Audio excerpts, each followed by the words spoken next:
Salut à tous, c'est Rafi857 et aujourd'hui on se retrouve pour la partie 3 du tutoriel comment lancer un ISO PS1 à partir d'un disque dur sur la PS2.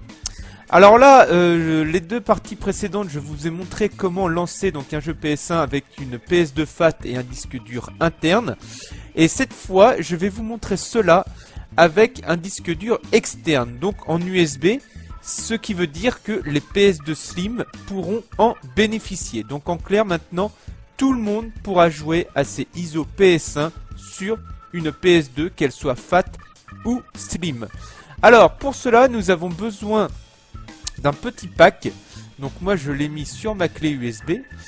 D'un petit pack que moi j'ai renommé donc Pops USB, puisque nous nous servons toujours de l'émulateur Pops. Bon, je ne vais pas re-rentrer dans le détail, hein. Si vous voulez plus de détails sur cet émulateur, je vous réfère donc à mes deux parties précédentes. Donc j'ai mon Pops qui sera donc spécialement conçu pour l'USB. Donc à l'intérieur donc de ce fichier .rar, donc de cette archive rar, nous avons un dossier qui s'appelle Pops USB et à l'intérieur nous avons deux fichiers, dont un dossier, donc le dossier Pops et le fichier popstarter.elf qui est toujours donc le démarreur de votre ISO PlayStation 1. Donc à l'intérieur nous avons ces deux fichiers que nous allons donc extraire sur notre bureau, voilà, toc. Et à l'intérieur du dossier Pops, nous avons un fichier qui s'appelle pfs-wrap.bin et un fichier pops.pack. Alors évidemment, je ne vous l'ai pas dit, mais tout ça sera téléchargeable donc à partir du lien qui sera dans la description. Alors, ce que nous allons faire maintenant, eh bien, nous allons préparer notre support USB pour que nous puissions y stocker notre ISO pour qu'on puisse y jouer à partir de ce support. Donc pour cela, nous allons nous servir de la même clé USB où je stocke mes fichiers.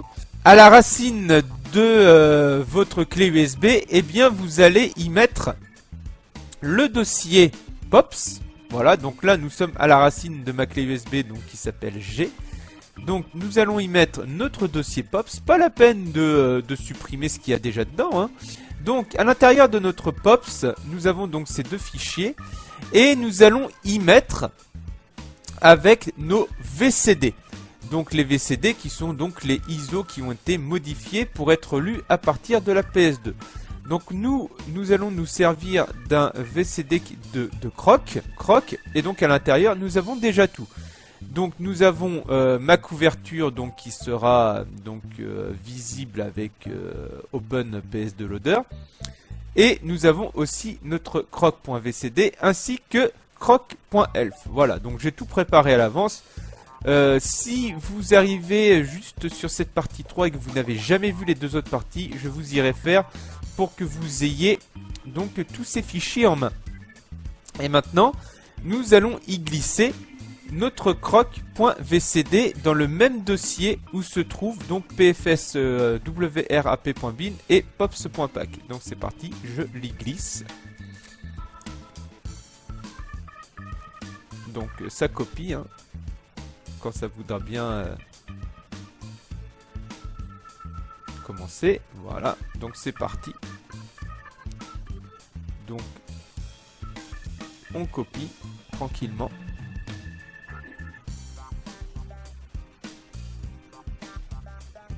Et pendant que ça copie, eh bien, je vais vous faire créer d'autres dossiers pour qu'on puisse lancer donc cet ISO via Open PS2 Loader.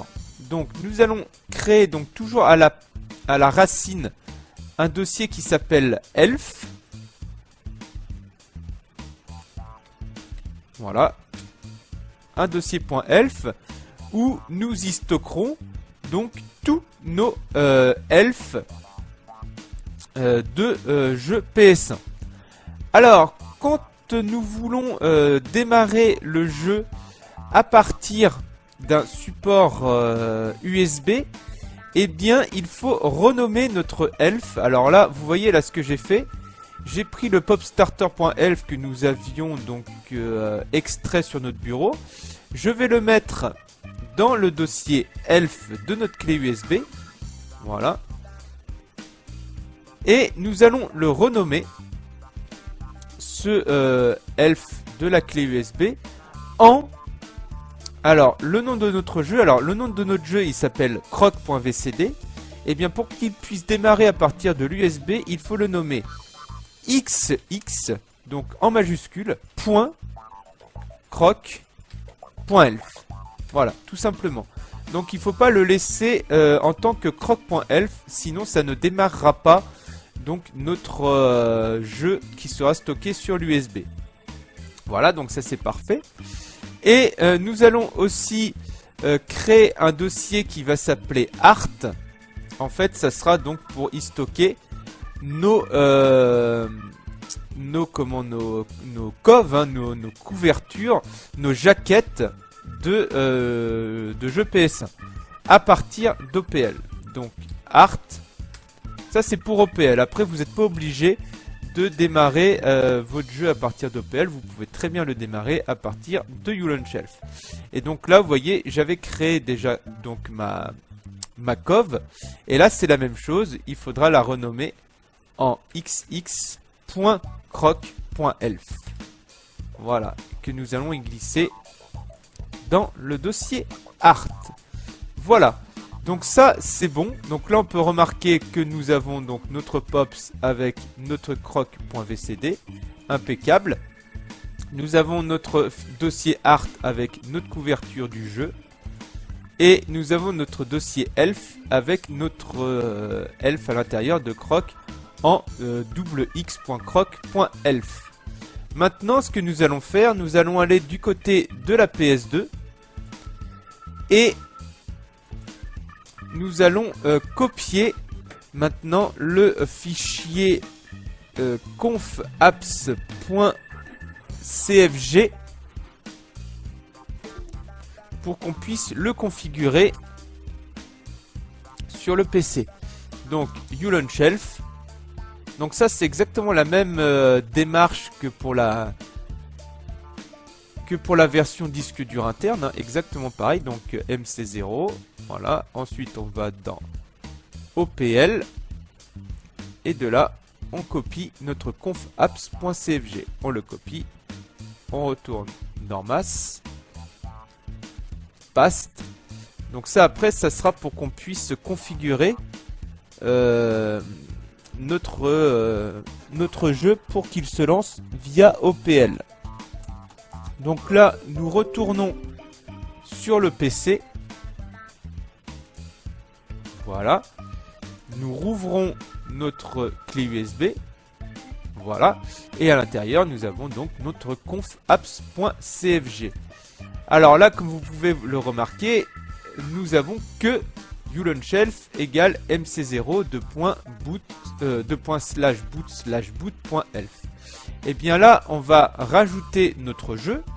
Donc, croc, si on l'écrit bien, croc égale masse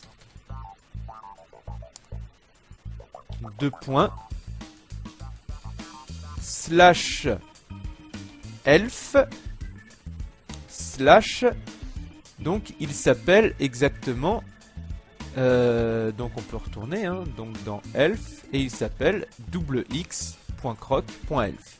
Donc ça c'est pour qu'il soit visible à partir toujours hein, de OPL. Donc xx, non en majuscule pardon, xx.croc.elf.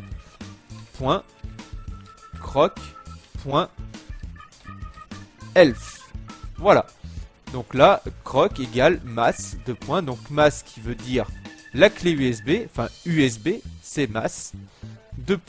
Donc slash elf, donc il est bien dans notre dossier elf, slash x.croc.elf. Voilà, donc là notre fichier config a bien été modifié, donc on l'enregistre. On reprend donc notre clé USB du PC. Et maintenant, nous allons pouvoir retourner sur la PlayStation 2. Voilà. Donc la PS2 est toujours sur Ulon Shelf, donc mass. De là, on reprend notre fichier, donc on fait copie, donc confapps.cfg, on fait copie. On retourne ensuite dans MC0, on va dans OPL, on fait R1 et on fait paste. Parfait. Et maintenant, nous allons aller dans, enfin nous allons exécuter OPL, donc boot OPL 09.3. Et il y a quelques petites subtilités qu'il va falloir que je vous montre pour que tout se passe bien. Voilà, donc là, eh bien, nous arrivons directement donc sur le volet, on va dire, des apps, des applications. Donc là, on peut remarquer que tout s'est très bien passé. Donc en clair, notre fichier configuration s'est très bien ouvert, hein. Enfin je veux dire oui, c'est très bien ouvert, donc on peut voir donc la petite image de Croc. Alors si vous n'avez pas ça au démarrage d'OPL, ça peut être normal, car il faut bien le configurer pour que ça fonctionne. En clair, nous allons dans configuration, et en fait pour que vous ayez la petite image de votre jeu, et bien déjà il faut que, alors attendez, il faut déjà, pour avoir l'image, il faut aller dans configuration de l'affichage. Et de là, déjà, il faut que vous ayez fichier art en mode on. Déjà. Pour que OPL veuille bien afficher vos jaquettes de jeu. Donc, une fois que ça c'est sur on, eh bien vous faites valider. Voilà. Et ensuite, vous retournez donc dans configuration. Pas configuration de l'affichage, mais dans configuration. Et vous faites démarrage du périphérique USB automatique. Car si vous faites sur manuel, eh bien vous ne verrez tout de même pas votre couverture, puisque l'USB ne sera pas automatiquement démarré au lancement d'OPL. Donc il faut que obligatoirement vous mettiez démarrage du périphérique USB sur automatique. Alors évidemment, quand on est sur une PS2 Slim, démarrage du disque dur interne, vous mettez bien off, sinon ça fera une erreur au démarrage d'OPL. Et après, serveur, démarrage du serveur SMB, ça, on y reviendra peut-être un jour dans un futur tuto. Ensuite, page apps, vous mettez automatique, hein, c'est pareil, sinon vous n'aurez pas la page des applications. Donc dans le menu entre disque dur, etc., etc. Et pareil, page de démarrage, on peut mettre disque dur interne, périphérique USB, etc., etc. Donc moi, je mets sur... là, je fais retour. Voilà, périphérique USB, et c'est parfait. Là, je fais retour parce que j'ai pas envie que ça fasse ça. Donc là, vous voyez, page de démarrage, on est de retour dans non renseigné. Vaut mieux laisser page de démarrage non renseigné, ça sera toujours mieux que mettre quelque chose qui ne va pas. Et donc là, de là, vous validez ensuite et vous sauvegardez. Et donc maintenant, au démarrage de OPL, vous atteindrez, vous irez directement donc sur cette page apps avec la liste donc de vos jeux ainsi que vos jaquettes visibles. Et maintenant, je valide. Donc je lance Croc. Alors malheureusement vous ne le verrez pas. Mais en tout cas, si tout s'est bien passé, vous devriez avoir Croc qui se lance.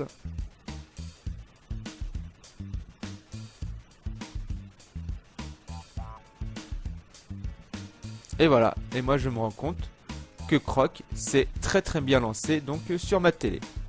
Voilà, donc vous êtes out of range, voilà. Et donc maintenant votre jeu PS1 se lance à partir de votre soit disque dur USB, soit clé USB, enfin en tout cas tous les périphériques USB qui seront connectés à votre console. Et ça c'est vraiment génialissime qu'on puisse faire ça. Voilà, donc j'espère que vous avez vraiment compris toute la manœuvre de comment fonctionne donc l'émulateur POPS via l'USB. Voilà, donc là si vous voulez, si je fais la combinaison de touches pour aller sur l'IGR, vous le verrez. Voilà, voilà, donc là je suis bien sur l'émulateur Pops, et donc là je fais... Alors c'est pareil, si vous n'avez que un périphérique USB, et bien si vous voulez, je peux vous montrer comment installer l'IGR en français sur votre périphérique USB. Donc on va le faire tout de suite. Donc je vous le dis, ce n'était pas prévu. Donc on remet la clé USB dans le PC. Donc j'ai ouvert Pack PS1 sur HDD. Ensuite j'ai ouvert le dossier IGR officiel français, voilà. Et de là vous y glissez donc tous ces fichiers qui sont à l'intérieur, à part où placer ces fichiers, voilà. Et vous les glissez directement donc dans le dossier POPS de votre clé USB ou de votre périphérique USB. Voilà, donc ça maintenant ça a été copié. Et on va pouvoir faire la démonstration en direct. Donc j'ai repris ma clé USB du PC, je l'ai réinsérée dans ma PS2. Voilà, on va démarrer Open PS2 Loader. Voilà, donc ça charge, on a bien toujours notre petite icône de jeu. Pareil pour les thèmes, hein, c'est la même chose, hein, vous pouvez aussi installer les thèmes directement sur l'USB. Donc là je lance Croc.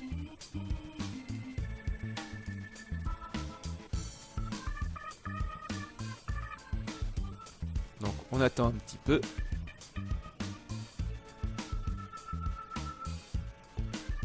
Donc vous, quand ça sera out of range, eh bien j'appuierai donc sur la combinaison de touches L1, R2, R1, R2, Select et Start. Voilà, donc c'est parti, je le fais. Et là, maintenant, vous avez un IGR en français. C'est super, hein, n'est-ce pas? Et donc, ce qu'on va faire maintenant, je vais vous faire installer donc le thème PS1 pour OPL sur la clé USB. Donc, on reprend notre clé USB. Voilà. Donc, je vais vous remettre sur le PC. Voilà, nickel. Donc, on rouvre notre clé USB. G, voilà. Et là, vous voyez, il y a un dossier qui vient qui s'est créé grâce à OPL qui s'appelle thème. Donc, nous, on va le rechercher dans mon archive Pack PS1 sur HDD qui se trouvait donc dans Open PS2 Loader, THM ici, et vous prenez donc le dossier qui se trouve dans THM, vous le glissez dans THM du périphérique USB, enfin, vous voyez bien la manœuvre, hein. Voilà, nickel. De là, vous reprenez votre clé USB du PC, on rebascule sur la PS2, alors évidemment tout ça vous pouvez le faire d'un coup, hein. Voilà, ensuite on va redémarrer Open PS2 Loader via FreeMacBoot ou alors comme je vous avais montré, voilà. Ensuite on fait Start, configuration de l'affichage et de là thème, vous allez chercher voilà votre thème que vous venez juste de mettre sur votre clé USB. Toc, voilà, nickel, on fait valider et on fait sauvegarder la configuration. On fait retour et voilà, nous voici avec le thème donc PS1 pour OPL tout simplement. Donc PS1 maintenant on peut remarquer et on peut lancer donc Croc qui aura en plus un IGR en français et tout ça via l'USB. Voilà, donc le tuto est terminé, j'espère que ça vous aura plu. En tout cas, si vous voulez que je vous montre autre chose, dites-le moi dans les commentaires, je verrai ce que je pourrais faire. Évidemment, je n'exauce pas tous les vœux de tout le monde, hein, sinon j'en finirai pas. Mais en tout cas, sachez qu'aujourd'hui, on peut vraiment jouer à la PS1 sur sa PS2, enfin, jouer à la PS1, jouer aux ISO PS1 sur sa PS2. Alors, évidemment, il y a encore quelques petites subtilités, comme le fait de ne pas pouvoir encore changer de disque. Par exemple dans MGS1, dans Driver 2, dans Siphon Filter 2, etc. Tous les jeux multidisques. Alors, il y a des petites choses qui existent. pour l'instant, je vous le dis, je suis pas encore rodé, je ne sais pas encore faire. Mais le jour où je saurai faire donc le swap, hein, c'est-à-dire de changer le disque, quand le jeu nous le demande, mais via Pops, eh bien je vous en ferai un tuto bien évidemment. Voilà, en tout cas moi je ne lâche pas l'affaire, mais le coup de l'USB, il n'y a pas si longtemps que ça existe, et ça c'est vraiment très fort. En tout cas, je voulais aussi, je le mettrai dans les tutos, remercier le forum de Metagames, car c'est grâce à eux que je sais tout ça. Je voudrais aussi remercier les forums de PSX Scene. Pareil, eux par contre c'est en anglais. Metagames en fait c'est un réseau français. Donc Metagames, PSX Game, il y en a d'autres, je vous l'écrirai. De toute manière je ferai une liste complète de crédits. Puisque tout ça, eh bien, ce n'est pas moi. Moi, je ne fais qu'exécuter ce que je vois et je vous le fais partager, tout simplement. Voilà, donc sur ce, eh bien, je vous souhaite une très bonne continuation. Et puis surtout, amusez-vous bien avec l'émulateur officiel, donc Pops sur la PlayStation 2. Salut à tous et à la prochaine.